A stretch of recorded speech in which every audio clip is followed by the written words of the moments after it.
we forgot to. Apologies. We got so excited by the giant TV that we randomly found in this room that we forgot to fix the camera. Okay, hello everyone. I'm sorry we're starting a few minutes late today. We literally got distracted by a giant television that we decided that we absolutely had to have for this lecture. So now I'm staring at a huge TV which barely has anything on it. But I can see the whole chat, which is so exciting. Okay, so let's do...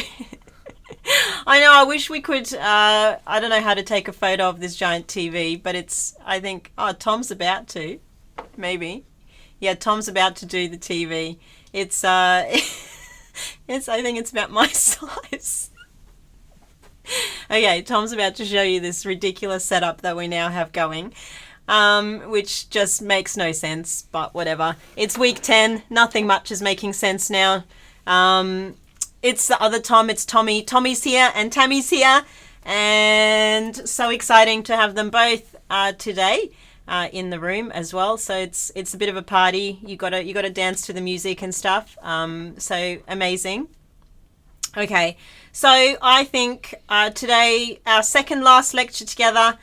Some of you will be so excited.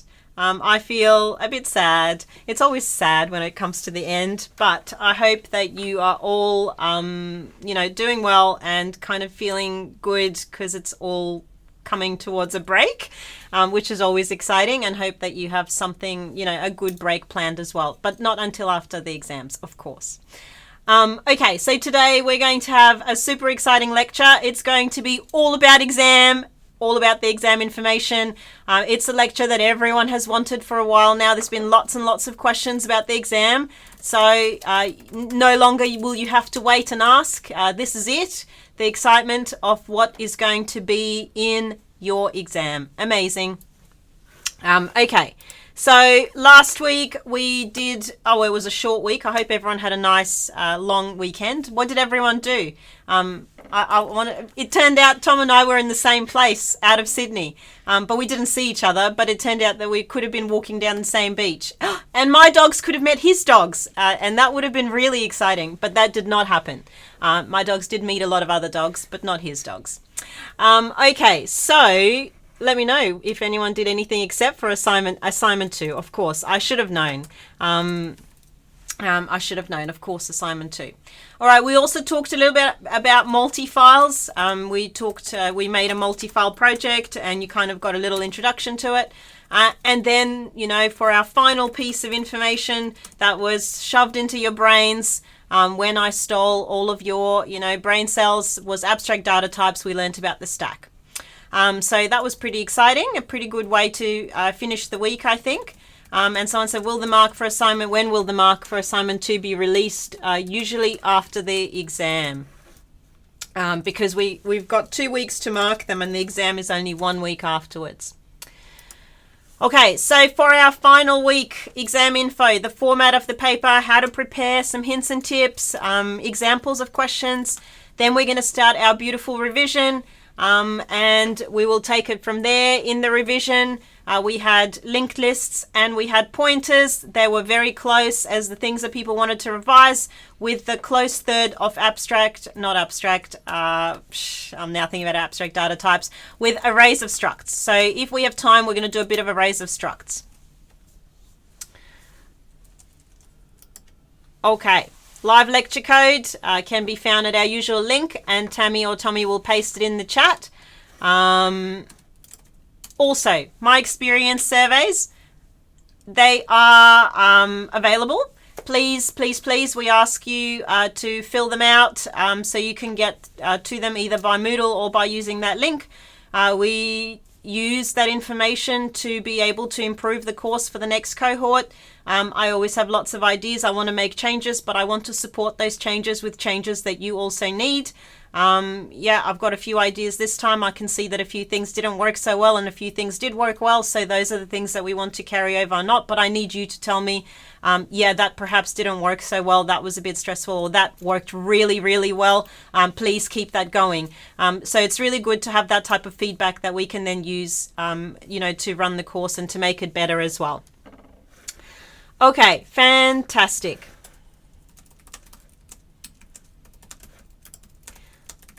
The exam, what is in it? I'm sorry, everything.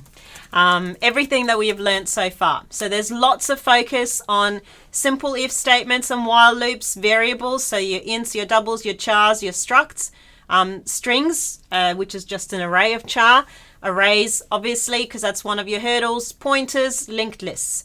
And there's a little focus on ADTs, things like multi-file projects and stuff. So very small focus, okay? So your main focus is really the things that you've been working on for your assignments. So all of those things that you've been practicing with your assignments, those are usually the sort of the focus of the exam as well. Whoa, that's got run away from me. All right, when is the exam? The exam is on the 2nd of May. That is Monday, the 2nd of May, week 12. The time is 1 till 7 p.m. Okay, the exam is 6 hours long. Now, that doesn't necessarily mean that you have to work for those 6 hours. It was meant to be like a 3-hour exam, but you've got 6 hours in which to do it. I do recommend taking that time because, then you can, take breaks and you can not feel bad when you need to go to the bathroom and when you just need to step away from the computer for 5-10 minutes. It just allows you to have a little bit of time to, to absorb things and look up things and so on and so forth. And the lab this week will provide you with a test environment that will be similar to your exam. So some of you have already entered the practice exam mode, and that will allow you hopefully to familiarize yourself with the setup. The give command is the same as in your labs and weekly tests and your assignments. So you use the give command to submit your exam questions exactly the same as you've been doing. Auto tests are all run exactly the same way as you've been doing it so far. Yes, auto tests are available for you. Auto tests, there is sort of extensive auto tests for the first 4 questions of the coding, and then they start to sort of reduce down a little bit. Not many for questions 7 and 8 at all. So what happens if you can't pass the auto test on either or both of the linked lists or arrays hurdles?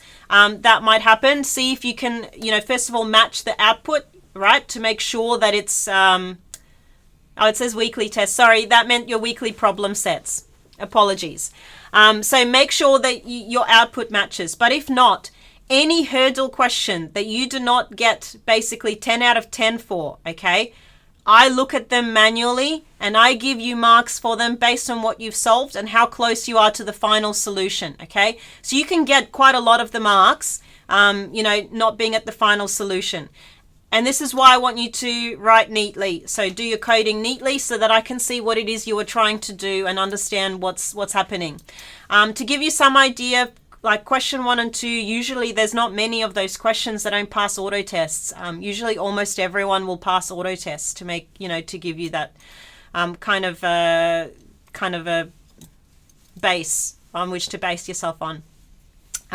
So the same as always, you can submit as many times as you want. We will only mark the last submission, and we will contact you via the UNSW email before and during the exam if we need to. So your email will come from me, from my personal email, or from our exam email account, okay? And we will notify you and let you know if anything's the matter. If we need to make any changes at all in the exam, if there is a mistake that needs to be fixed, or if there's a spec that's clearly not clear to someone, we will fix it and we will let you know as well in the exam if something has been changed. Jen, that is correct, that you can pass the course even though you didn't pass the auto test for the hurdles if you attempt it and if you're close to the solution. That's right.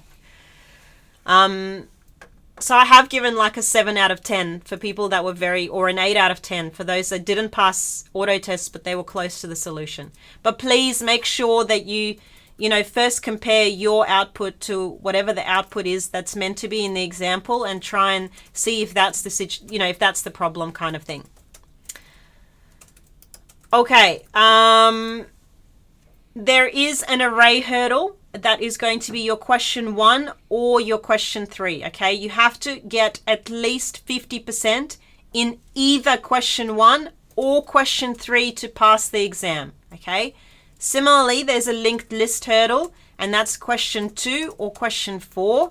and you must earn 50% in that question for at least either on question 2 or on question 4. Okay, so you must pass one of the array questions and one of the linked list questions. Okay, and a pass is 50%. That means you need to get a 5 out of 10 for that question.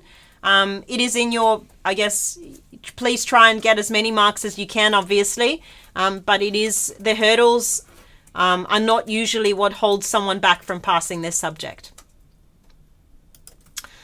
Okay, the exam is open book. Okay, that what that means in inverted commas, I guess. I mean, it is open book, but exam conditions still apply. So you can't communicate with anyone about the exam within 24 hours of the exam start time, and this is considered plagiarism. Okay, for your exam, we look for plagiarism and we can find it. Okay, so we have had people that will receive 0 or fail the exam if they have plagiarized. So please do not plagiarize. You can use, past lab solutions. Just attribute in your comments to say that you've used that to base your answer on. That's okay if you've used your own results and you attribute it as well. No external help. That means you cannot ask questions online or in discussion groups.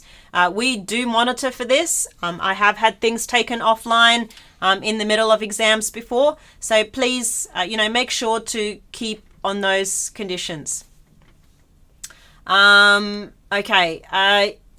So, stack, do you mean Stack Overflow, Dylan? If you do, it depends what you're asking. You can have 1 or 2 lines, but you can't copy a solution from somewhere else. I mean, we make it hard to do because the questions are obviously very much, catered to what we've taught you and the kinds of questions that we've been doing.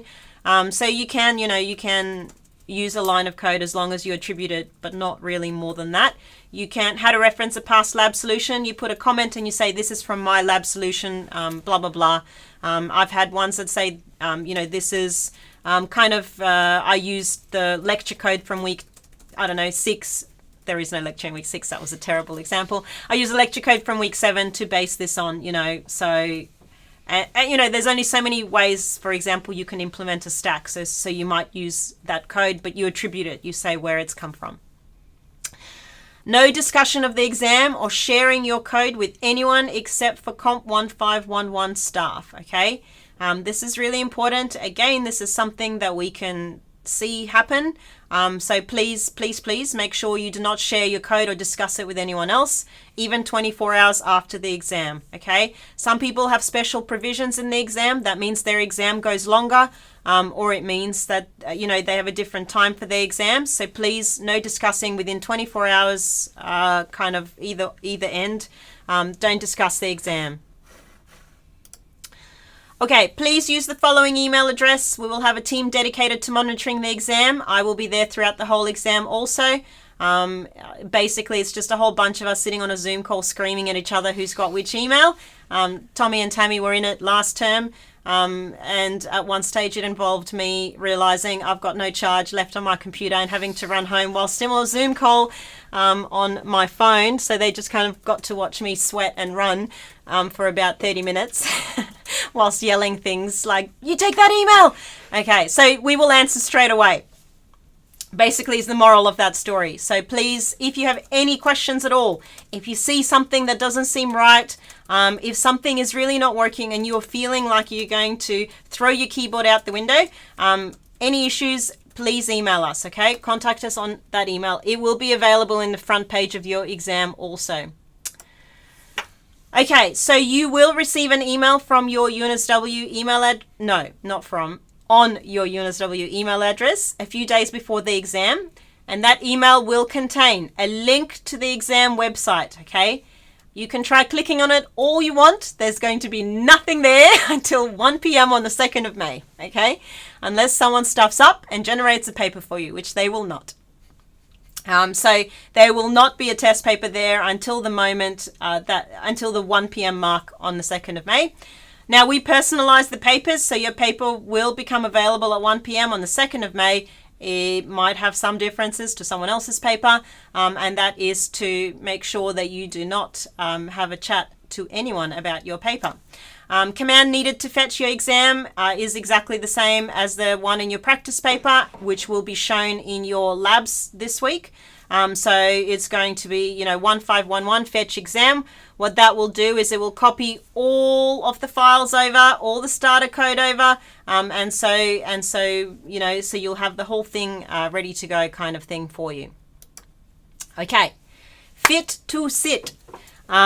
If this is your first term at UNSW, this is a really important rule that UNSW has. And what it is that it is their fit to sit policy. I've provided a link to it. But what it says is that by sitting the exam on the scheduled assessment date, you are declaring that you are fit to do so and cannot later apply for special consideration. Okay? So if you wake up on the morning of the exam and you feel like a dog's breakfast, okay, you are vomiting or you have a fever or you've caught COVID, please apply for special consideration. Do not sit the exam, okay? Because if you start to feel progressively worse during the exam, it's not likely that you will get special considerations. If you do become violently ill during the exam, please email us immediately and we will notify. You will have to get in touch with the special considerations unit and we will make a provision for you. But if you do not feel well on the morning, you do not sit the exam. Okay? So this is a provision. If during the exam you start to feel very unwell to the point that you cannot continue with the exam, please take the following steps. Stop working on the exam and take note of the time. Contact us immediately via the email. Submit a special consideration application straight away to say that you felt ill during the exam and you were unable to continue. And then in the next 24 hours, you will have to provide a medical certificate with screenshots of the conversations that you've had with us to let us know that you cannot continue, okay? Okay, if you do get a supplementary exam based on the fit to sit, so if you're unwell and you get given a supplementary exam, that exam will be held sometime between the 23rd of May and the 27th of May. We do not yet know the exact date. But if you think you will need to sit this exam, please make sure that you're available to sit it at that time, okay? Because it gets very hard if you need a sup and a sup. So please, that is the dates. And then also it holds you up from progressing in your degree because you can't enroll in the next subject. Okay, excellent. So in week 11, we will be running some revision classes. Tickets for the classes will be available on Hail this week, not yet. But this is your opportunity to work through those questions with help from the tutors, get some extra practice in before the exam. I've listed the dates and the times over here, and also they are in my announcement as well.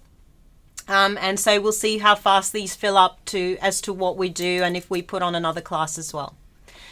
Also, CSC SOC is running an exam prep and chill session this Wednesday. Is it this Wednesday? Yeah, this Wednesday, April the 20th, I almost said April, from 4 till 7 p.m. Okay, so they're running their own exam prep and chill, and you can practice your coding, prepare for the exam, and they give you some, practice problems for you to work through together with your fellow students. They also, I think, pizza, donuts, and good vibes, because how can you not have good vibes when you're coding? So absolutely. So that's this Wednesday. That's the CSC SOC one, and then week 11 is our COMP1511 sessions. So please consider attending those types of sessions to help you revise.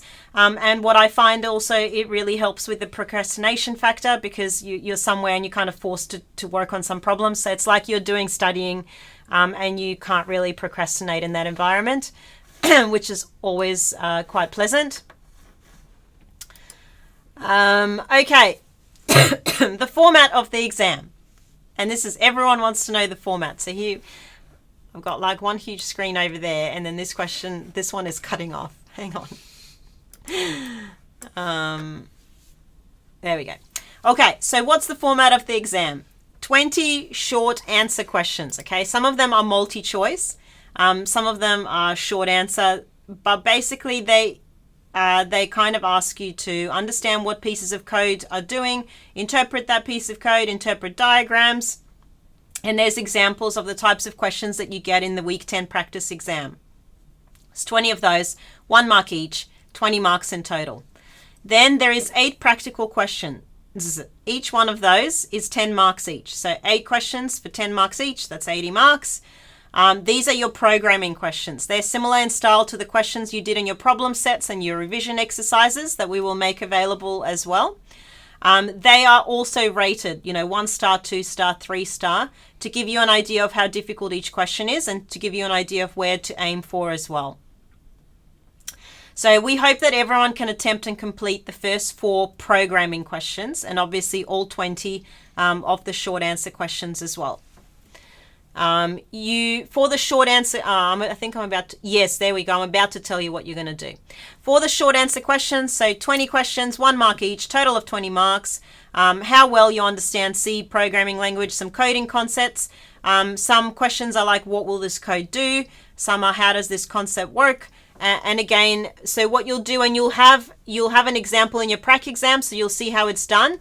But basically, when you fetch your exam, okay, you will have a file called exam_essay.txt, and that is going to be the file that you will answer your short answer questions in. This file is in a special format. Do not delete brackets. Do not change the brackets. Do not new line the brackets. Just don't touch the brackets, okay? Type your answers within the 3 brackets in between them, the triple curly bracket. Again, I do skim them as well, but remember that there is 1,000 of you in this course. So I would rather not skim 1,000 short answer questions. I will skim the ones that I can see that something is really not lining up. Some questions will have validation, so that means you may only be able to answer with the letters A, B, C, or D, for example. So, that will be able to give you, don't worry, you can, capital or not capital, it's fine. And it will have the same structure as the file prac.essay.txt in the week 10 practical exam, okay, to give you an idea of how it works.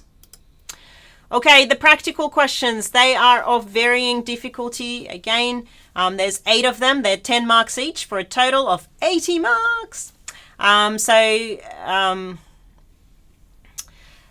Questions are similar to the revision exercises and the problem sets, stages of difficulty from basic to extreme challenge, and that will be marked in the same rating system as your problem sets.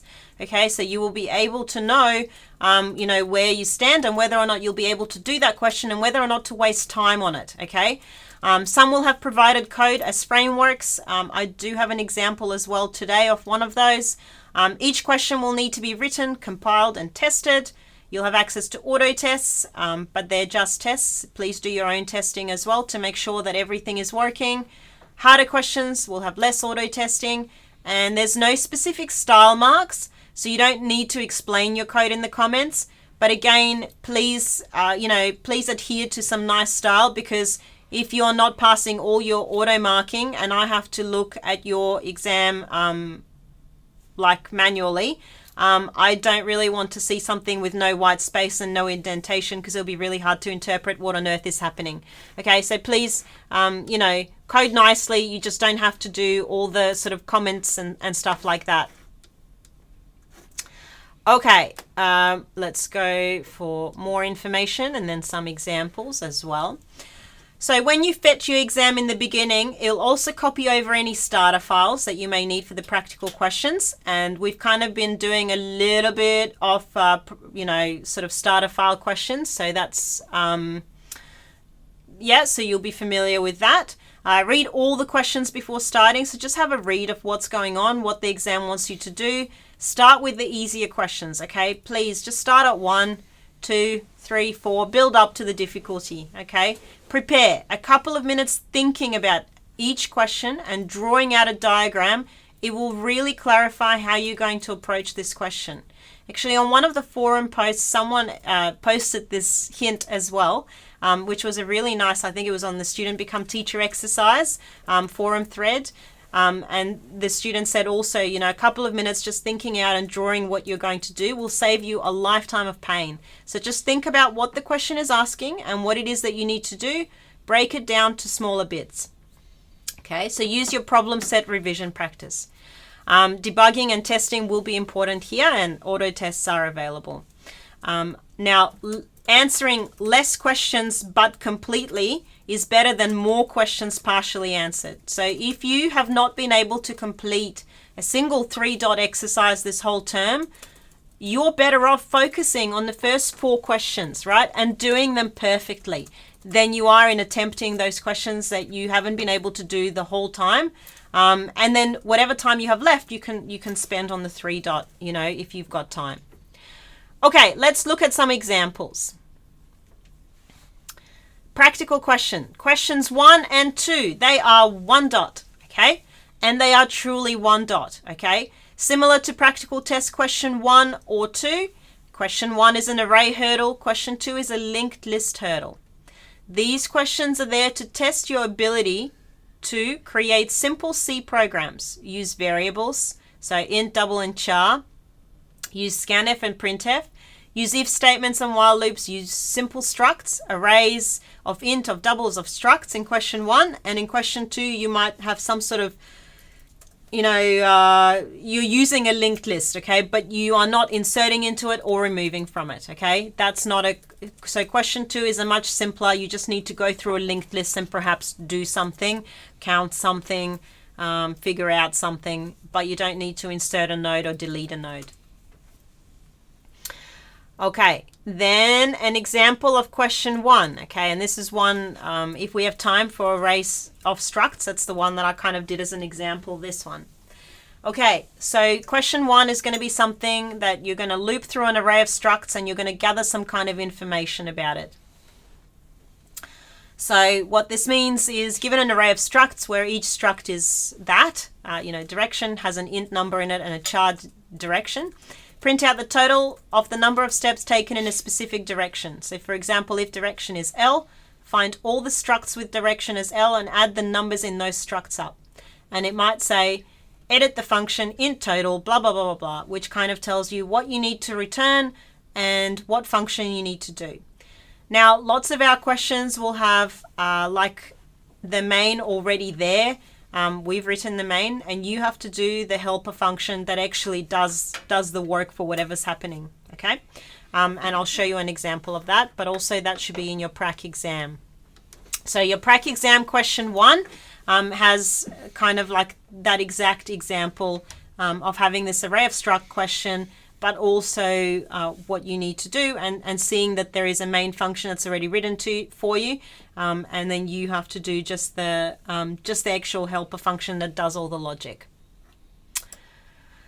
Okay, example question 2, it is also a 1-dot question. Perform some computation on a linked list. For example, given a linked list, print the largest value in that list, okay? So again, you're editing just one function, you're traversing through that list, and you're finding the largest value in that list, okay? You might have a question that will have, 2 linked lists, and you have to traverse those linked lists and find, some sort of difference between them as well. Possibilities are endless, but not that endless because you can't insert or delete a node. Okay. Question 3 and question 4. Question 3 and question 4 are 2-dot problems, okay? But they are probably bordering, I don't know, they're kind of like, they're straddling the land between 1 and 2 dots. They are doable if you look at past lab problem sets that you've done. They're similar in style. They're similar in how they, how they're structured. So please, attempt them. It's similar to the practical test questions that you get given. 3 is an array hurdle. 4 is a linked list hurdle. If you've answered question 1 and question 2 already, that means you already passed the hurdles of the exam. This means that now these questions are your extra marks, okay? These are the marks that you want to get. They're your extra marks in the exam.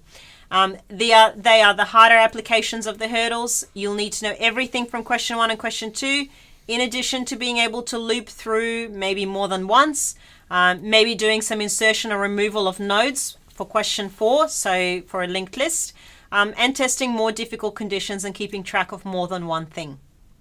Okay, so similar to as your labs. Okay, question 5 and question 6 are 3-dot problems. They are harder manipulation of arrays for question 5, possibly using an fgets or a string manipulation, maybe. or maybe just an int manipulation. It depends what happens on the, well, not on the day the exam is written. I do know what the question is. And then question 6 will be manipulating some linked list manipulation, adding, removing items, potentially using malloc and free with structs and pointers. It might use an abstract data type such as a stack in question 6. So it's a much harder application of the linked list. So there are more complex combinations, some questions requiring interesting problem solving. I'll see if anyone pulls me up on the word interesting. So again, please, if you've not been able to do 3 dots throughout the whole term, spend the time doing the 4 questions, the first 4 questions, the 1 and the 2 dots, because if you get all of those right, plus your multi-choice, you've passed the exam, right? So please consider that. And then question 7 and 8 is it's a mixture between 3 dots and a skull exercise. So for those that are aiming for a HD, these are the questions for you. They are intense. To give you an example, maybe a dozen people attempt a question 8 out of the whole course. Tommy's laughing at me. Tammy's laughing at me as well. Yeah, no, Tommy said he never did his. He didn't bother. Yeah, and I remember Ben telling me he was so proud. He's like, I think I worked out a question 8. And he got 0 marks for it. So he did not work it out. So just to give you a bit of an idea, okay? So everything taught in the course might be in these questions. Think exercises, even some of the harder ones. We'll also test your ability to break a problem down into its parts. And the prac exam has an example of the difficulty level of past questions 7 and 8. Partial completion does get you some marks. So yeah, it's super fun, maybe. Hypothetically, what happens if we don't pass the hurdles at all but have the 50 plus 60 pre-exam? You can't pass the course unless you pass the hurdles. But it's very, very rare that someone hasn't passed the hurdles if they've done well in their labs and semi-well in their assignments, okay? The first 4 questions, the first 2 questions are made for you to be able to pass them and to, yeah. Okay. What should I study? I don't know. Everything. Everything. You should study everything. Basics are important. So know how to use arrays and linked lists, especially because they are your hurdles. And I guess we'll be doing more linked list practice. But try and have we released we were meant to release the revision exercises today. Can you check the website, Tammy, if they've been released, or if not, we will release them tomorrow morning. So you'll get some extra practice, extra revision problems. The best way to do well in this course is to do lots and lots of practice problems, okay?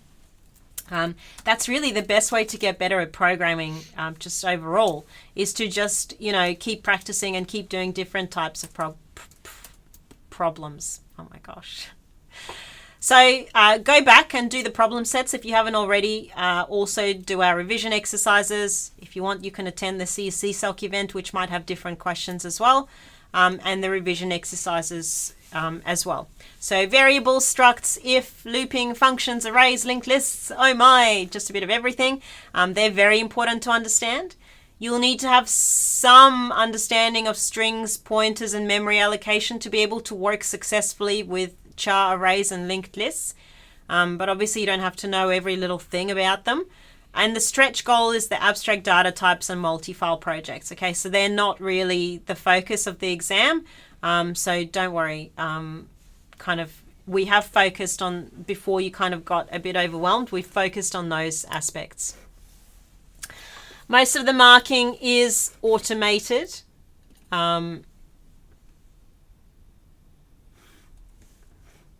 Okay, Jen, yes, if you attempt only the first 2 questions, you only get 5 out of 10 for them each. You have now passed the hurdles, and that means if you already had 50 plus going into the exam, then you have now passed the course. Absolutely. You do not have to score 50 in the exam. You have to just pass those hurdles, and you have to pass the course overall. Does this course scale? No, it does not. Most courses no longer scale. That water is really hot. I did not. Sorry, give me a second. That was really hot. Okay, make sure your input and output format matches the specification. Okay. So what I was saying, if you're not passing the auto test, just go back and make sure that you have the, the output is matching what the question is asking. So the exam is worth 40% of your course mark.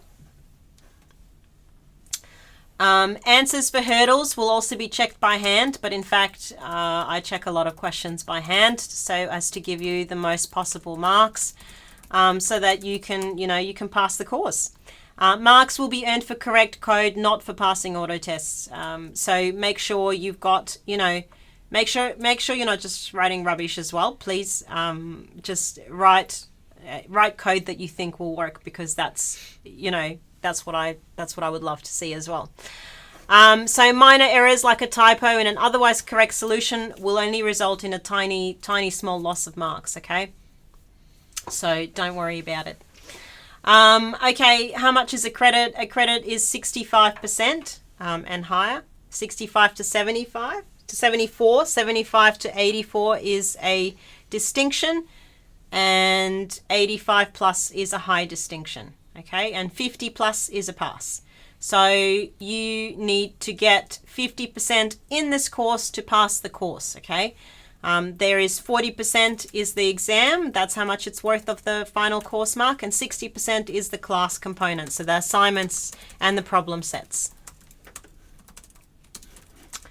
And this course also has the 2 hurdles in the exam that you have to pass as its final thing. Okay, while some parts of the exam, the later questions, they've been designed to be very challenging, you do not need to complete them to be successful in getting a great mark in this subject, okay? Please remember that, okay? They are meant to be challenging, and you don't need to do them to do really well in the subject. Make sure that you take regular breaks during the 6 hours, or your brain will turn to mush. And you'll start, it's not going to be valuable the way you'll be spending your time. So make sure you take regular breaks. You don't need to work for the whole of the 6 hours, because you will reach a point where the work you're doing may not be getting you any extra marks. This is okay, and it's a good time to finish. Take a good, long, big breath and celebrate finishing the exam. Okay, please, don't put so much pressure on yourself. Things are a bit different at uni. You don't need to get 100% all the time. In fact, it's very rare to get 100%. Make sure that you can understand what's going on, and make sure that you are able to do, some of the questions, and just, you might have to stop at a particular point because you can't do any more. That's okay as well. You never know. It doesn't mean you won't do well in your next course either. Okay. So, my dad always used to say P's get degrees, which is a terrible thing to do, and he's an engineer as well, so this is actually quite a terrible attitude to take. But anytime he'd see me studying for a really long time or do an all-nighter, he'd be like, why are you doing that? You don't need to do that. Enjoy your life, okay? So just study solidly, study positively. When it's too much, then that means you're not taking any information in. So just, do your best, okay? Actually study and do your best. Okay, take drink breaks and snack breaks as needed so you can keep yourself fueled and ready to pump. When you're struggling to understand a question, particularly linked lists, what I've said the whole time, draw diagrams. Diagrams are amazing. Go over your problem sets and your revision exercises for extra practice. And we will release those revision questions tomorrow morning then. Revision classes will be run in week 11. Please book on Hail. It's not yet available, so don't worry about, there's nothing there yet to book, okay? Now, I've made a mistake here. I said classes will be run on Monday, but they won't, because Monday's a public holiday. And so this morning, after I typed it about 7 times, I realized Monday's a public holiday. So in fact, classes will be on Tuesday, Wednesday, and Thursday, not on Friday, because exams start on Friday. I was really having a field day when I was doing this. It's just Tuesday, Wednesday, and Thursday. So plenty of opportunity to get in and get some support. So we're going to have a mixture of revision classes and in-person classes, okay? So, yeah, you'll have a chance to attend both.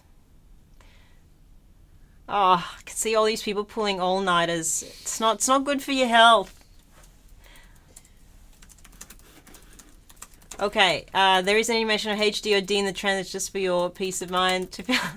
Well, I mean, there is mention of HDs and Ds, but after you get your first job, I don't know.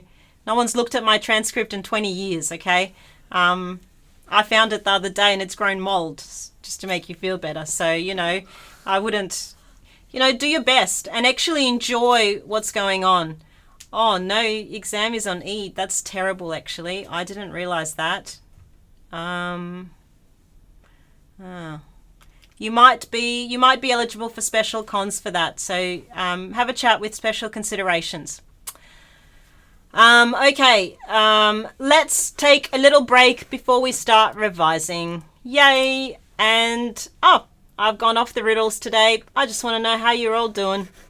And yep, okay, short 5-7 minute break, and then we'll continue.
Hey everyone. No one's really falling for my questions. I was like, how you all doing?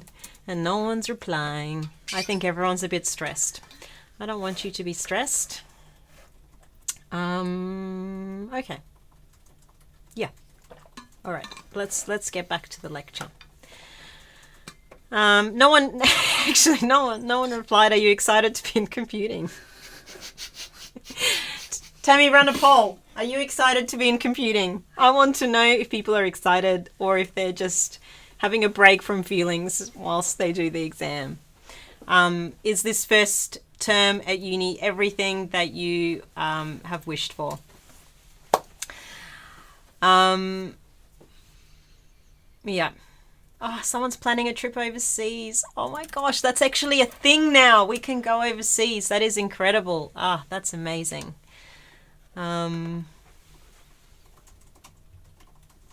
Thanks. Oh. Sorry. Tommy, it's because I keep sitting down on the desk behind me, and then when I stand up, my head gets cut off, and Tom keeps trying to fix the camera. What should I do next? When does term 2 start? I think it's the 30th of May. So you'll have 28 days of, well, no, you might have other exams.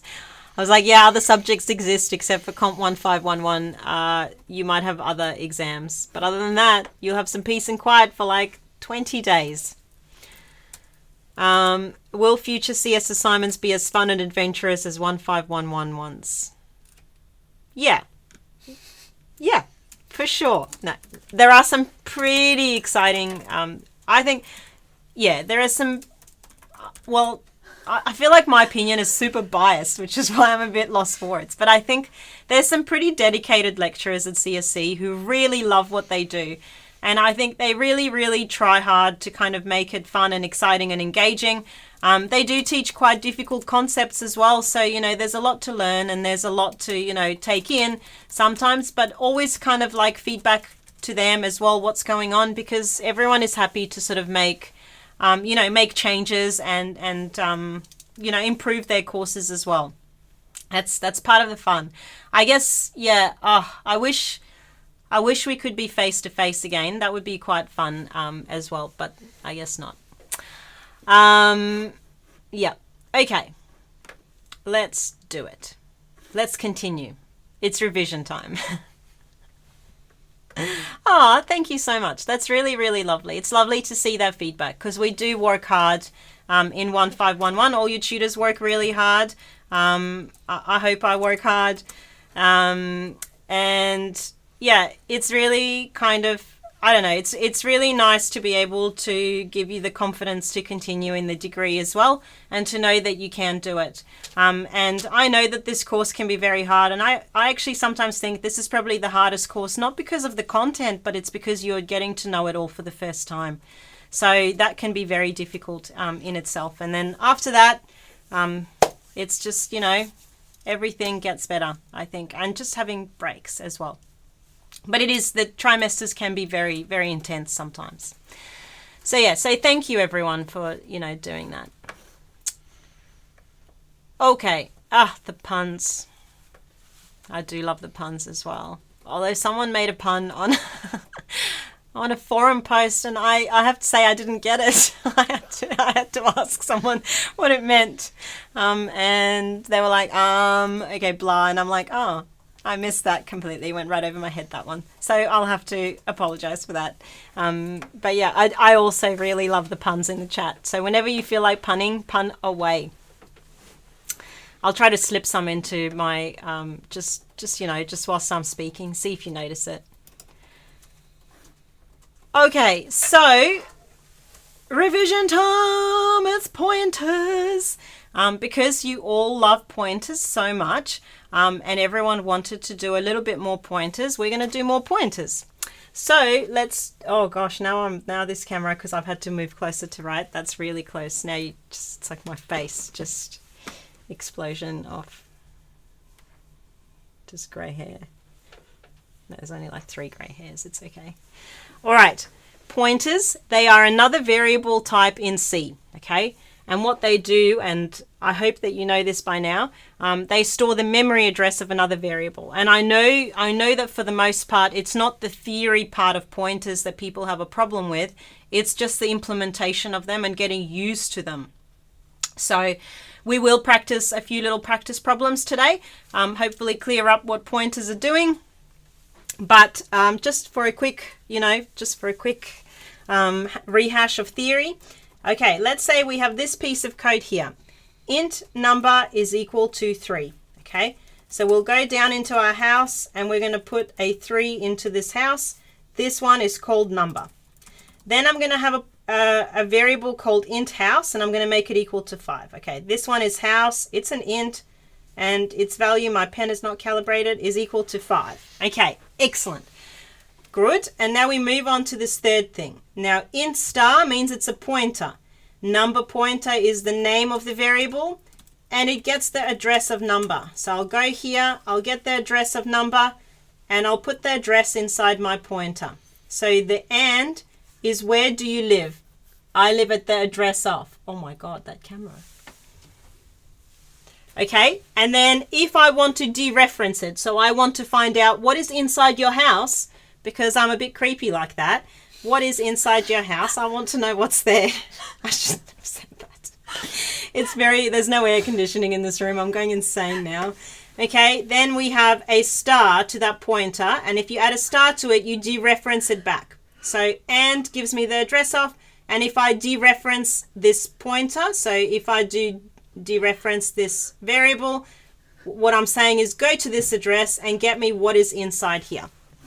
Okay, so that's the basics of our pointers. Oh, and I've just realized I haven't even opened Tiger VNC. I got so excited about the big screen. Let me open Tiger VNC. I'm sorry. And then we talked about the South Coast, so I forgot to actually do anything. That's apologies.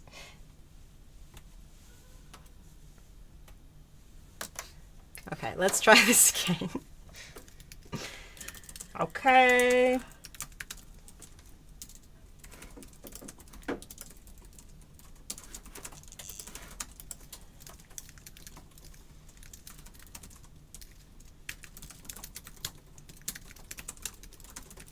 Look at that, super fast.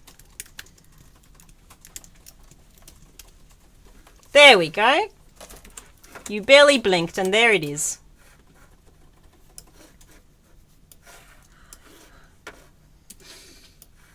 And now you get my drawings over the Gedit. There we go.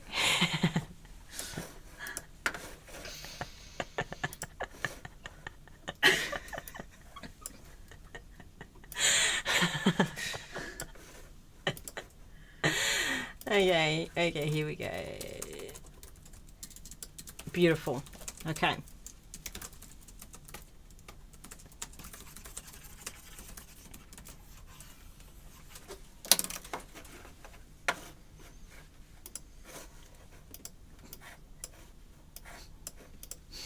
All right, let's do this simple example. Let's do this.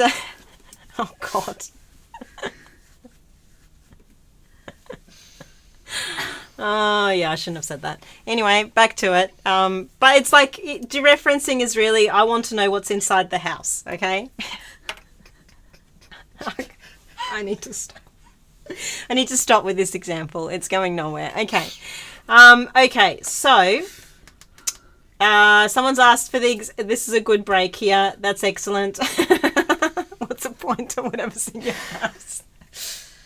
I need a minute on that one. Now you cannot forget what a pointer is, okay? Okay, for the exam, does question 7 and 8 require any knowledge not taught in the course, or is the logic just hard to implement? So it does not require any knowledge. So it's everything that we've taught. It's just that the logic is hard to solve the question and to see what's needed to actually, so break down the problem and solve it. But other than that, it's not a you need to know information that we haven't taught. We've taught you everything. We've taught you everything you need to know. Okay. Let's say we have this question here. Okay. This piece of code, not this question, it's this piece of code. What I'm going to ask you to do now is I'm going to ask you to tell me, what do you think it will print out on line 19? Okay, what do you think the values of A and B will be? If no one noticed that pun.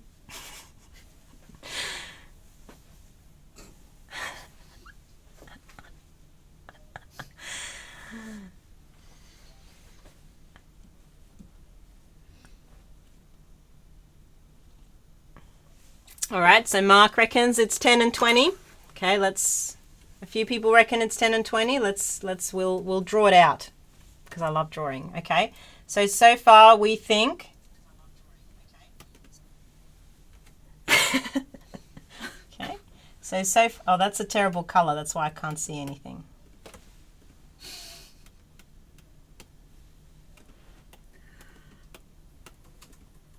Why?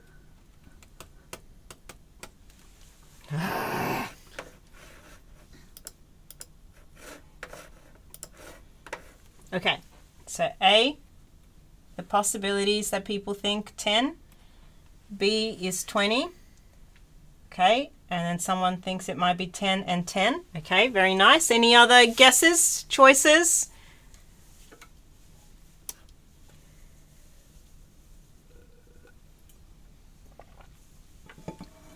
$20 and $20, okay.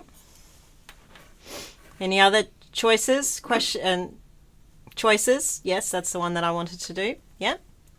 And then we're going to draw it out, okay? So this is useful. This is the kind of thing you might have to do in your short answers, maybe not so convoluted as I've made it here. So I've made it like this so that you can see what pointers do and how to play around with them. So let's draw it out, okay? Line 10. Int A is equal to 5. We've now just got an int and it's equal to 5. Line 11, int B is equal to 10. Okay, so this is A, this is B. Okay, then we have an int pointer, 1. Okay, that means we have another int pointer. Okay, this pointer is pointer 1. It's got no address in it yet. And then we've got on line 13, the second one, pointer 2. So both of those ones are pointers. Okay, great. Let's keep going. On line 14, we're saying pointer 1 over here is equal to the address of A. Okay, so this is going to have the address of A. Struggling with the pen. Have I got 2 seconds to recalibrate it quickly? Sorry, it's really hard to write because it just keeps going sideways.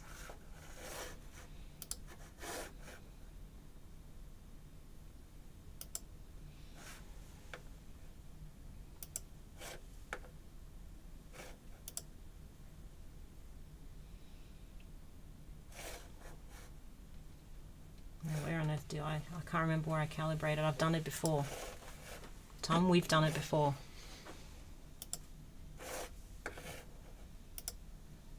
Was it here? Yes. Yes, it is. Okay, here we go.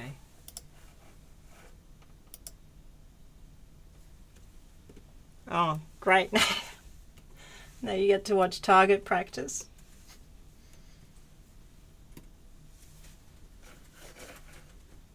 Okay, thanks everyone for putting up with that. Let's try that again. Okay. Now that's all out of whack. Okay, here we go.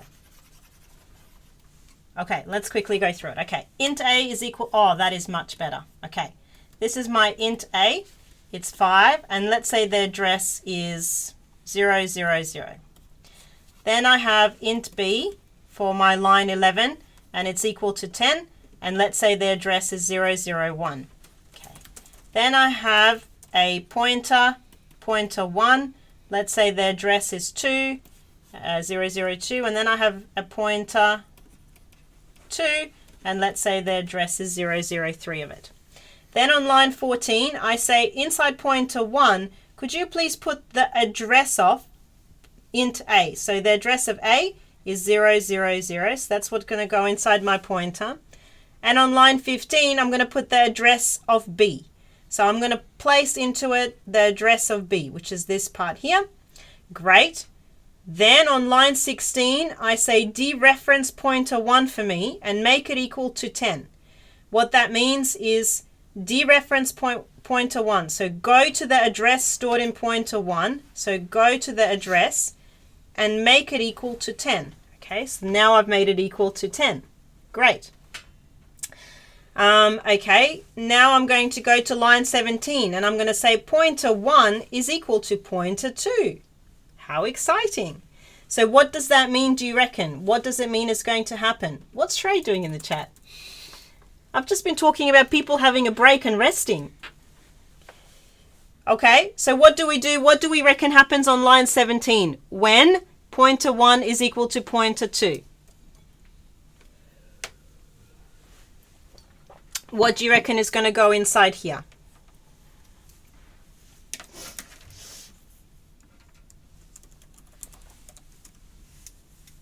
Who's got ideas, suggestions, thoughts?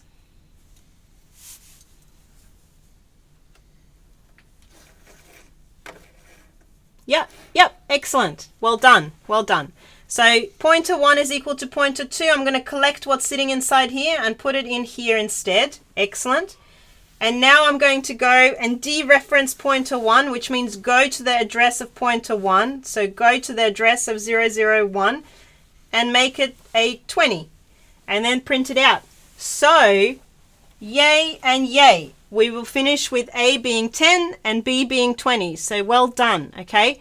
So all that was really trying to demonstrate is that, you know, just playing around with them, okay? So what it means to have the ampersand symbol and what does it mean to have the star as well. Okay, so let's have a look. Let's just make sure that we are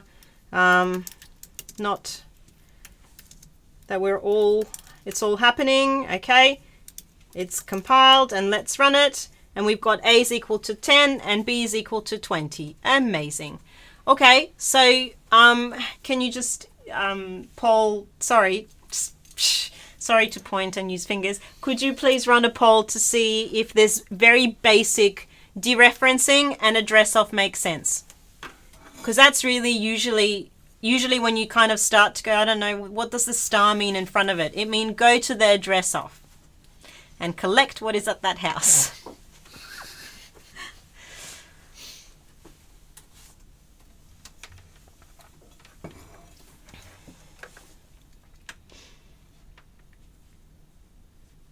Okay. I think there's quite a delay. Yeah.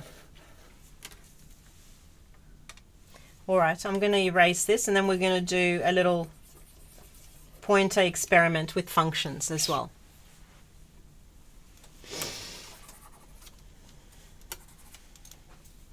And then on Friday, linked lists. What's the time now? That's good. We'll have time to do an array of structs, I think, like that question 1. How does line 16 work again? Okay, perfect. Good thing I erased all of that. Okay, so what line 16 does, it says inside, so it says dereference pointer 1. So tell me what is at the address of pointer 1. So inside pointer 1, we've placed the address of A. So what that means when you dereference that pointer, I'm just going to draw it out. So this is my int A and it has the address, I don't know, 000, and inside it is the 5s. And then I have my other variable, which is the pointer 1. And it has its own address, okay? It has nothing, and inside pointer 1 is the address of A. So the address is sitting in here. So when on line 16, I say star pointer, pointer 1, what it means is, can you please dereference what's in this pointer 1? So go to the address that is stored as pointer 1 and tell me what is in it. So what I've done here is dereference pointer 1, which means go to this address and assign 10 to it. So assign 10 to it. That's what it means, really. Oh, I don't like that. It was a terrible example. I'm really sorry. It wasn't, it was like placing surprises. This is even worse. I need to stop with this example. Let's just say they're all my houses, okay? Hey? Yeah. Yeah. On a lecturer salary. They're all my houses. Oh, Santa. That's a great, yeah, because Santa would do a lot of this. Except he'd be leaving presents. Don't know. This is getting worse and worse. Will it work if pointer 1 is equal to 10? It will not work because pointer 1, this variable, is an address. So this variable can only store an address, okay? So if you want to store, that means those two types are not compatible. If you have pointer 1 is equal to 10, that can't happen, okay? Because this here is an address and this here is just an int. It's not an address. So they have to be one on each side. They have to be exactly the same, okay? Free real estate. What is this, communism?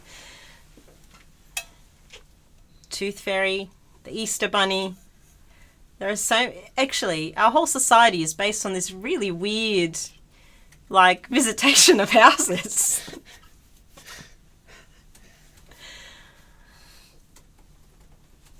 It's a lot of, yeah, we really do tell our kids that a lot of, yeah. I'm really starting to question just our whole, yeah. So pointer variables only store addresses. That's right. So you can only ever store an address inside a pointer.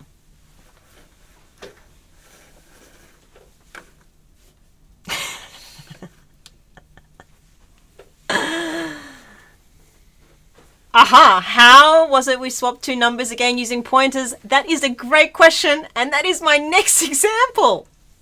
You're starting to read my mind. Next thing I know, there'll be dereferencing of houses. We added a temp for that. Okay, let's do it. Let's move on to this piece of code. Okay, it's week 10, you see. Everything is, it's just, everyone starts to lose a little bit of a plot by week 10.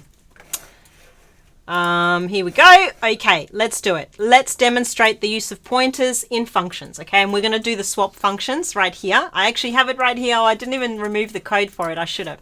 But let's go through it so we can see what happens, okay?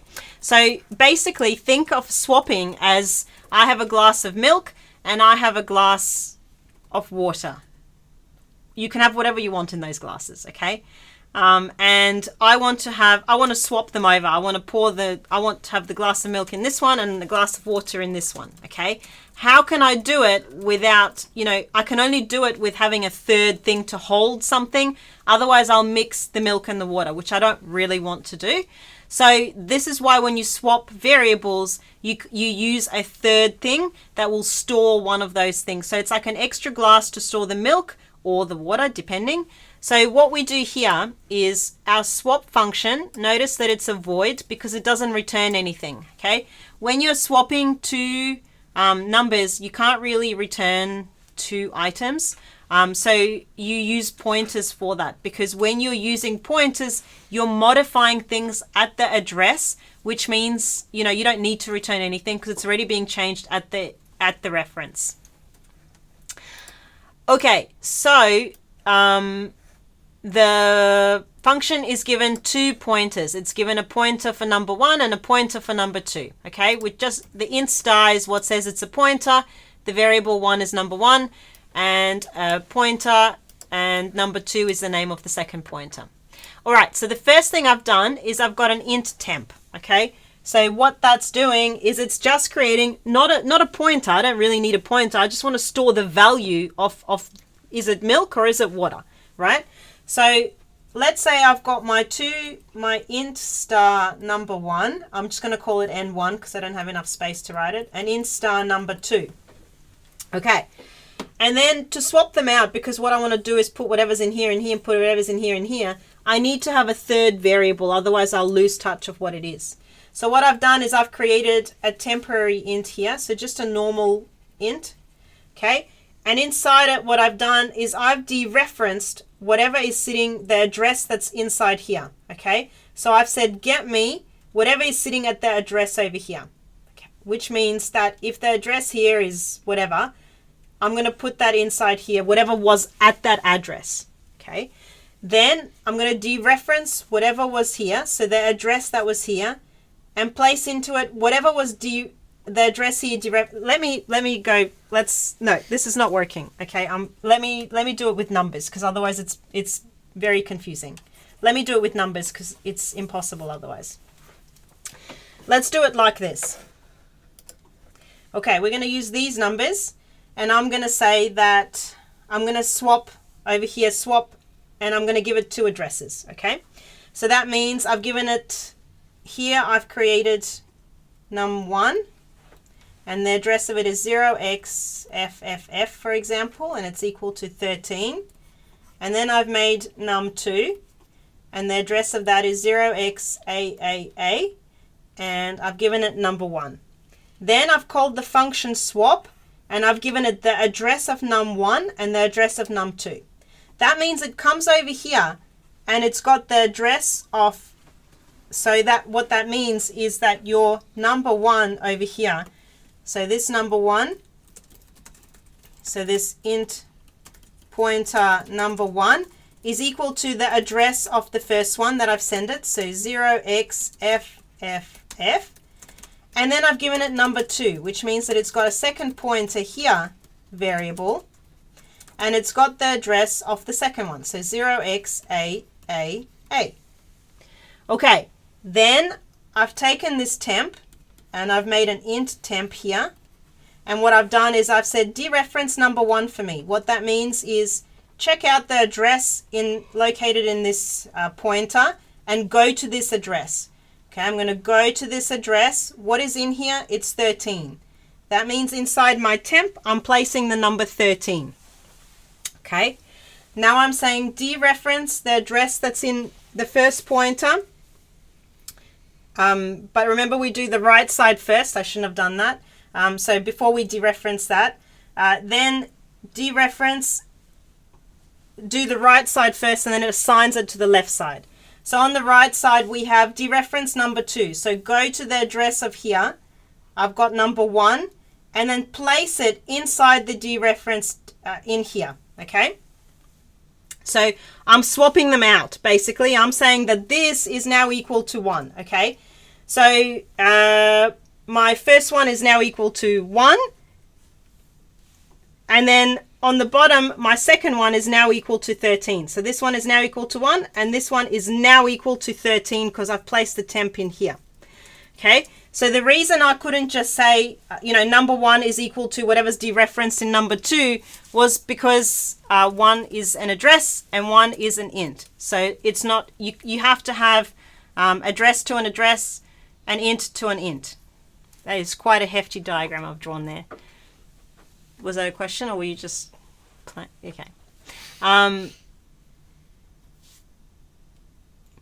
You can, yeah, absolutely. So there's different ways to do it. You can absolutely. Okay. So a swap function is a really common thing. Like, this piece of code is used actually quite a lot in computing, and it uses that third variable. So let's kind of have a look at what's happening here so that we can fill in I've just created a red dot so it would annoy everyone. And now that we're ready to move on, let's have a look what's going on here. So basically I'm just doing some weird magic, just swapping things around, adding 1. It's a random program, right? There's no real purpose to it except to demonstrate what it is that pointers do. Okay, so let's look at this function here. Let's say I've got int sum plus 2. I'm sending it 2 pointers. Okay, so I'm doing my, I have used it here. So I've given it 2 addresses of number 1 and number 2. Okay, and that's why in here they're pointers, because they get addresses and a pointer stores an address. Okay, so what is returned if we want to return the result of sum plus 2? So what will you return here? How will you make these 2 numbers sum up and add 2? Well, I think one of those things will have a plus 2, but what will the rest of it have? Just when I tell you about doing good spacing, and I don't do it myself. So what do you reckon we'll do? Will I do number 1 plus number 2? Will I do this? What do we reckon? Is this what we'll do to get that result?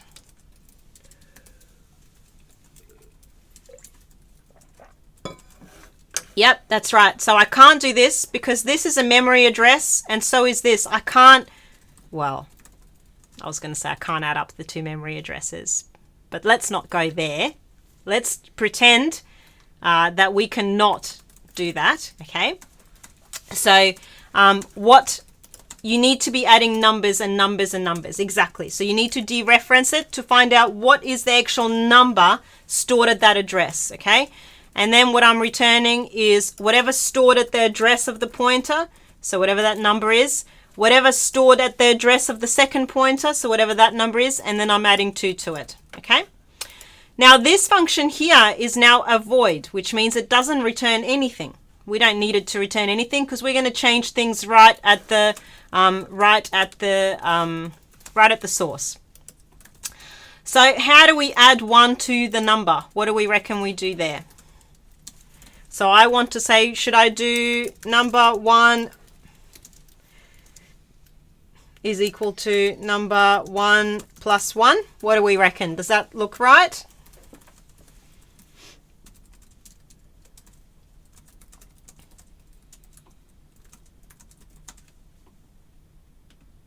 Yeah, okay, good. So we're saying we should dereference this number 1 to add the 1 to it. I agree.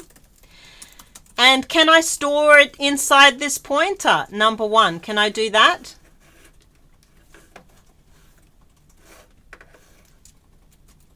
Yeah, so this here now is an int, and so is this. The result of this is going to be an int. I can't store it because this stores a memory address. So I'm going to dereference this as well to store it inside there, okay? All right, so now we've got an addition here and we've got a swap. So let's see what happens if we run it, and then we've got time to do a few other things, and then you can tell me where we're at. We're going to do some more linked lists on Friday, which is, got to save it. .c.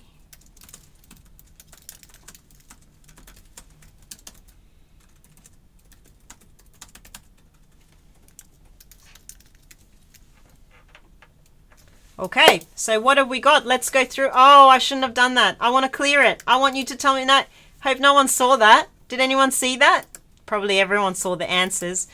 I was going to ask you where you're going to get the numbers. Let's try and work out what's going to happen.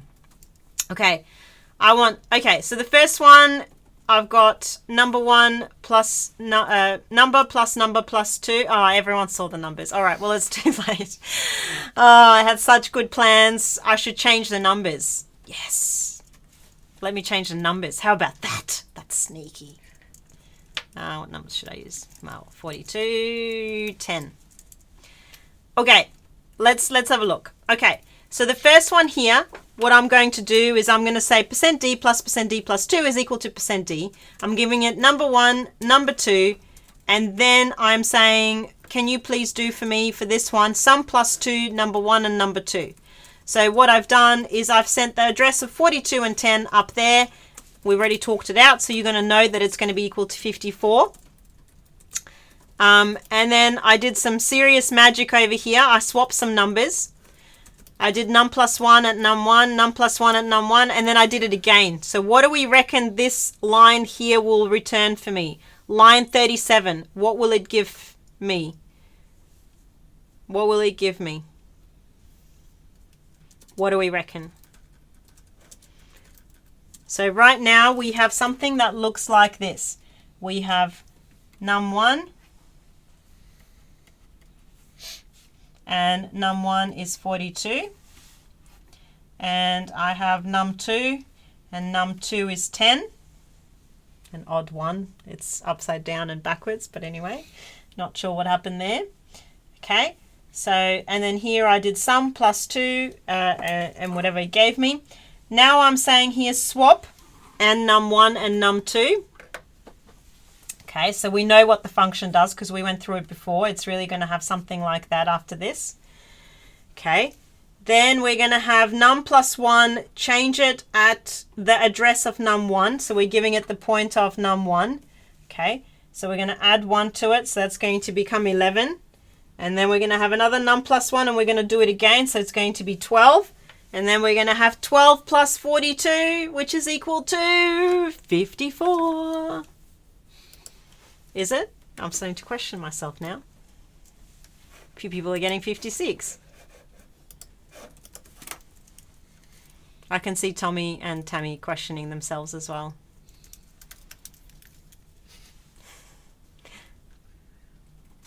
Oh, I forgot to save it. I'm like, oh no, that's definitely wrong. Let's try that again. Oh, because the first time, yeah, 50, yeah, I forgot to add an extra 2 in there.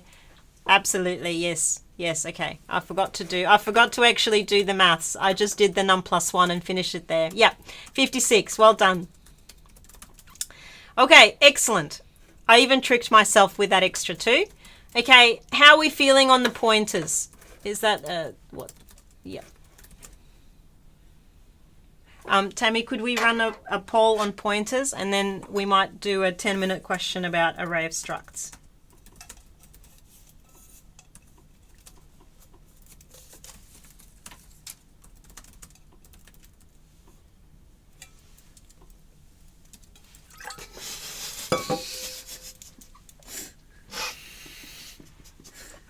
All right, I'm back. Oh, I love the puns, okay? It's getting to the pointy end of things. How is everyone getting the point of this?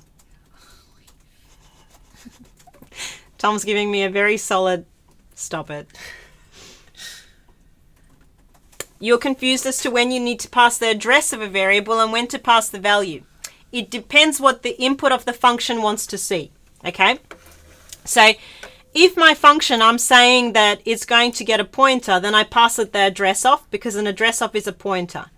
And when I want to change things at the address of, that's when I use the pointer, okay? So when I change things, I mean, both times it's making a copy, but because it's changing it at the copy of the address, it's making a permanent direct change, okay?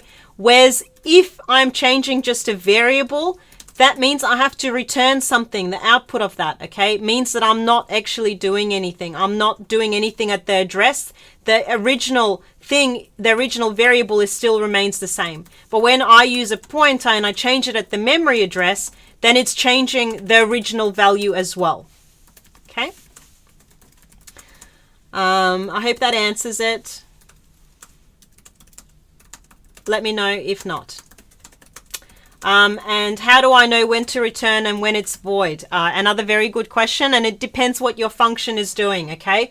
So, I mean, in fact, really over here, when I had this function that returned the sum number 1 plus minus 2 or something, I mean, I didn't well, in this case, I did kind of have to, because I wasn't changing the number. I was changing like a sum, so I needed to return what my final output is. But it depends. If you're just modifying pointers, you don't really usually need to return anything, okay? So it's a really good question. And it's void when I don't need to return anything. So when I'm just playing around with pointers, usually I'm voiding it. Any other questions? If you pass a variable into a function, make a pointer to the variable in the function. If you pass a variable into a function, make a pointer to that variable in the function, edit the stuff using the pointer to edit the variable. Does that work? I have to read that again.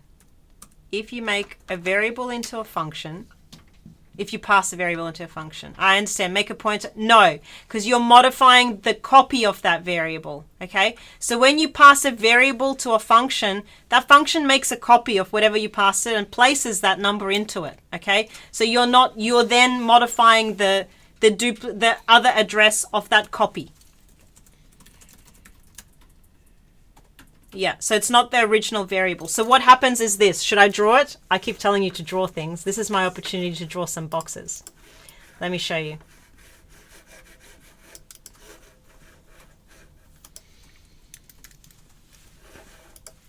Oh, no. No, no, you're saying I see. You don't need my drawing.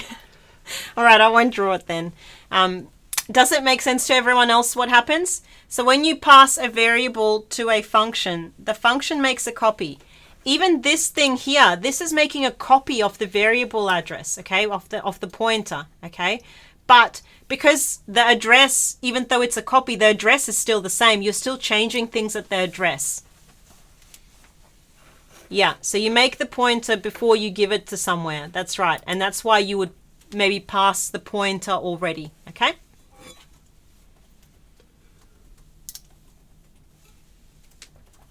All right, how's everyone feeling? Good? Tammy's running. Oh, people are great. Tammy, I love your positivity.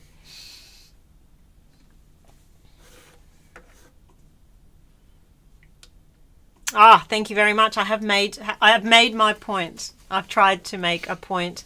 Yeah, say I don't want to use those terms because they're not real terms in C. I won't use the terms that I'm dying to use. No.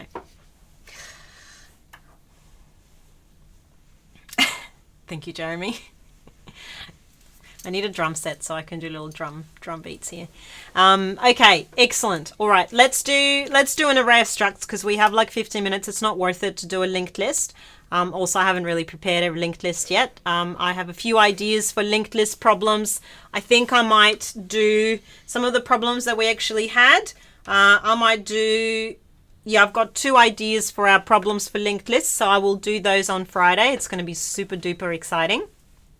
So hold your horses. Okay, let's do, here we go. Okay, I thought that to demonstrate quickly this array of structs question, which is usually like a question 1 in the exam, okay, we would do that question 1 example that I made for you, okay? And it's kind of similar to some of the other questions that you had. So loop through an array of structs, gather some kind of information. I'm going to draw it out for you so you can see what's happening, and hopefully we can finish it in 15 minutes. Given an array of structs where each struct has a int number inside it and a char direction, print out the total of the number of steps taken in a specific direction. So for example, if direction is L, find all the structs with direction as L and add the numbers in those structs up, edit the function, blah, blah, blah, blah, blah. And usually in the exam, we would also give you some example output so that you know exactly what it should look like and so that you can see how it works. Okay, so we don't just leave you stranded. Then your starter code might look something like this. Okay, so I've added this bit so that we don't have to remember the question. We've got print out the total of the number of steps taken in a specific direction. For example, if direction is L, find all the structs, blah, blah, blah. We've just done it. Okay, then I've got the struct here that's given, and this is going to be the function that you need to do, and the function will say, you know, whatever the function is doing, and then it'll have a to-do, write the function to calculate whatever, or change the code below. Now, often your functions will have this kind of a simple main function, which is used to test your code. You would not be changing this main function, okay? You might change a few things just to test your code. I mean, I wouldn't but you can. But I wouldn't change it. And it's really just to test what's going on. We do not mark this main function. It's there really for the purpose to test if the code works. And you will see something like this, okay? Which just gives an example array and then sends it off to your function and then whatever happens. So let's write this function here. Okay, so let's see. We've got a function total, and that function gets a size of the array, and it gets a struct direction array. So what it means is it gets something called array made up of struct direction. Okay, so what that looks like is it gets an array, and the size is max. I don't know how big it is. So it gets an array. And each one of our array indexes is a struct of direction type, which means that each one of these has a number and a direction. A number and a direction. A number and a direction.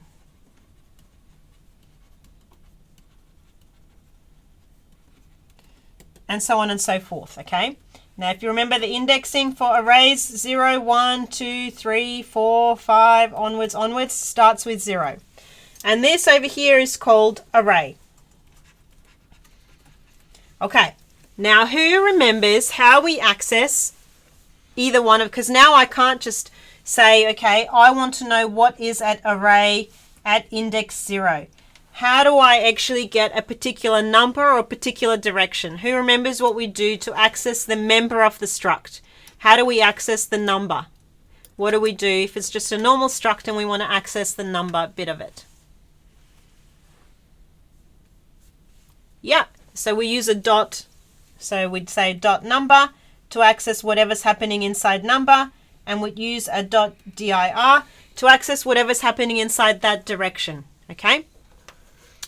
Okay, so let's do, just leave these random red dots everywhere. Okay, so let's write this function. I reckon we've got this. This is a simple question 1. You've got this. You can do it. I just did another red dot by accident. I was trying to press this. Okay, let's do it. Let's write our code. Okay, what are we going to do? Should we take, let's find out what direction the user wants to sum up. Okay, so let's ask the user for the direction they want to sum. So I'm going to printf, what direction would you like to sum?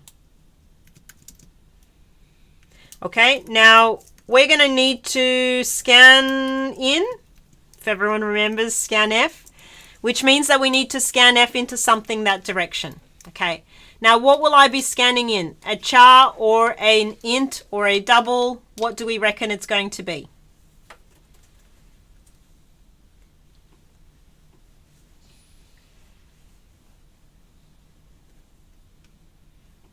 Yep, a char, well done. I'm going to call it direction. And then I'm going to scan into it. I'm going to press a space, %C, and I'm going to scan into it by using the address of. So I'm using really a pointer. Okay, great. Now I'm going to have an int total steps, and I'm going to make it equal to 0. That's going to keep track of all of my, of all my additions. So my sum. And I'm going to have an int I is equal to 0 because I'm going to be, someone has said above, I saw a while loop. Because if I want to pulse through the array, anytime that I want to traverse an array and I want to go, I want to see 0, then I want to see what's at 1, what's at 2, what's at 3, blah, blah, blah, blah, blah. What that means is that I will want to be able to keep indexing, and I'm going to need a while loop to keep going, to keep going, to keep going. So whilst I is less than size, because size is going to be the size of my array that the function is given. That's where the size comes from. So whilst I is less than size, that means I can keep moving through my array. Okay. Now, what do I want to do if I want to, when do I want to add it up? When do I want to add it to the total?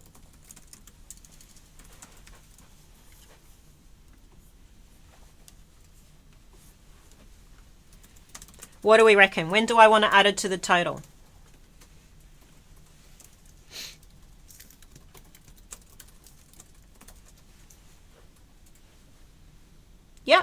Yeah. So I would need a condition, and if whatever is sitting inside my direction, the character there, so whatever's sitting at array index I dot direction, that was a Freudian slip there. So if array I direction is going to be equal to whatever I scanned in, so inside direction, excellent, then I'm going to add it to my total. Well done. Okay, so then I'm going to add it to my total. So my total steps is going to be equal to total steps plus array at index I dot number.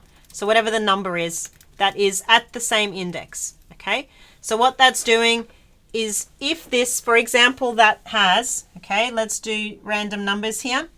Okay, so if that has 10 L, if that has 5 L, if that has 6 R, if that has 7L, if that has 10L.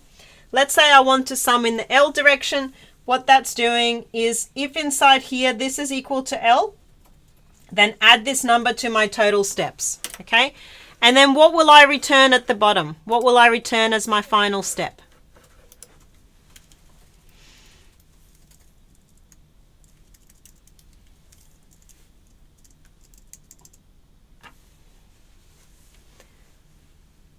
What's the dot? The dot is accessing the particular member of the struct, okay? Because the struct has two things. The struct has number and dir for direction. So the dot is helping me to access the particular member of the struct inside this array that I want. Yep. And then I return total steps. Okay, if I save this and now run it,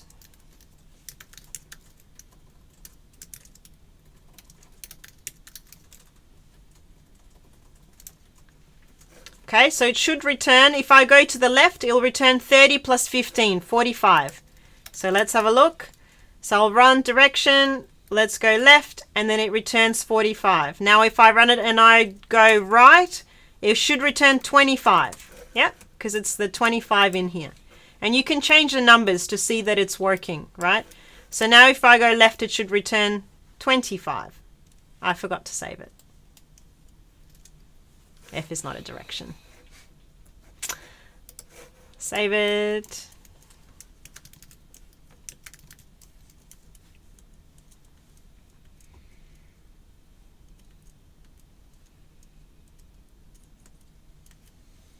There we go. And then let's go left, and then it's 25, okay? So where does the char get scanned in struct? Okay, the char doesn't get scanned into the struct, okay? The char is getting scanned inside just a char direction, like a normal random character that I've made a variable, because I'm comparing whatever is sitting inside my struct at array index blah to the direction that I scanned in, okay? So, that's why you're confused, because I've called them the same things, okay? Yeah, okay, so they don't, yeah, okay, I shouldn't have called them the same thing. I'm trying to think of the name. Okay, int temp. Thanks. Tom is really as good at variable names as me, clearly. I wasn't thinking of much better than that. I was fixated on direction. There we go. There we go. That's better. They're not the same thing. So that was a great question. Well done. Yeah, it's not the same struct. Yeah. Yeah. This is similar to how hard the question one will be, okay? It's not bad, right? How is everyone feeling seeing this type of question one? How do you feel? Do you feel like, yeah, I can do this? I've got this. I hope there's a delay and people are just not replying because of the delay. Yeah. You've got this. Seriously. You can do this.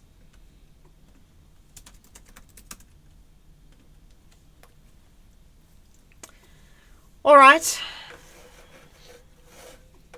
Thank you, Tammy.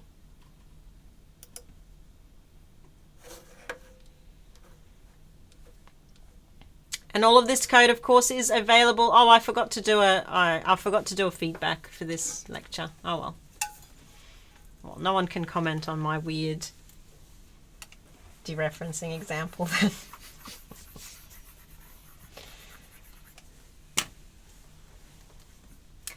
All right, we're going to finish there for today. Thank you, everyone. That was great. I hope that you found that to be useful. Please, any questions about the exam or any questions about the questions that we did today, post them on the forum, and come ready to, I was going to say party, but really to do linked lists, with a slight maybe 5 minutes of partying in the beginning, and maybe during the break time. But that's going to be your last day of term, which is super exciting. And actually, your assignment is due. It's not going to be great attendance, is it? That's disappointing. Oh well, to whoever can make it, I look forward to seeing you on Friday at 3 p.m. for an exciting lecture doing more linked list examples. Thank you so much for tuning in today. And someone's asked me to explain it one more time. How much do I have? Do I have 2 minutes? I've got 2 minutes! Let's quickly go and explain it again for 2 minutes. Here we go, here we go. Oh, Tom, you didn't show the giant TV. Quickly, Tom's going to show a giant TV. Do you get a CS1511 lo-fi music? I should do that. That would be so funny. Well, maybe, I don't know. Or it could be really distracting and then I'd hate myself for doing that. Okay, so I've taken a temp character over here, and what I've done is I've asked what direction would you like to sum it into. Then we did a scanf and we put that character inside this temp variable. Okay, I've created a loop. Because I'm looping, I've got an index int I, and I've started it at 0 initialized to really keep it going, okay? Okay, then I've got my loop, my while loop. Whilst I is less than size, and size is given to us in this function, what I'm going to do is I'm going to, if the direction inside my array, so what that means is my array at index 0, so if this direction is equal to an L or an R, depending what I've put into temp, if it's equal to whatever the temp is equal, so if the L is equal to the L, then I'm going to add the number of steps to total steps. So whatever's sitting in that array index, in the number, that's what I'm going to add to total steps. And then I'm going to increase my index and move on to the next one, and so on and so forth, okay? So, and then I'm going to return the total steps. I hope that explained it a little bit. I didn't do a drawing that time. It was a pressurized 2-minute explanation. I can explain it again on Friday as well. It's not a problem. Yeah, okay. Ah, there you go. Tom is showing a phone. That's what it looks like. And you can see the giant light as well. Ah, there we go. The screen is huge. I hope that we could have just taken the camera off and pointed at the screen. It's all about good problem solving here. And someone said, what does dot number represent? Okay, my struct is made up of a dot number and a dot direction. So the struct has 2 things inside it. This is the number of steps, and this is a direction in which I've taken those steps. Okay, so that's what the dot number represents. It's the number of steps. So it's whatever is at index I in the same direction as this, then it's the number of that. Okay. Why is it array.I number? Because I want to access, okay, here, it doesn't make sense when I say it. That's the problem. I've got, okay, let's say this array over here. I'm just going to quickly go over 1 minute over. It's okay. Okay, let's say I've got this array here. I've declared struct direct test array. Okay, this is called test array. Okay, and it's of type struct direction. And it's got 3 things in it because I've got a test array size, which is equal to 3. So it's got 3 things in it. Now, if it's each type is struct direction, my struct direction has 2 things in it. It has an int number and it has a char direction. So what that means is it has each one of these array indexes has a number and a direction in it. So the first one here, I've got a 10 and an L, which means that this number is equal to 10 and this is equal to L.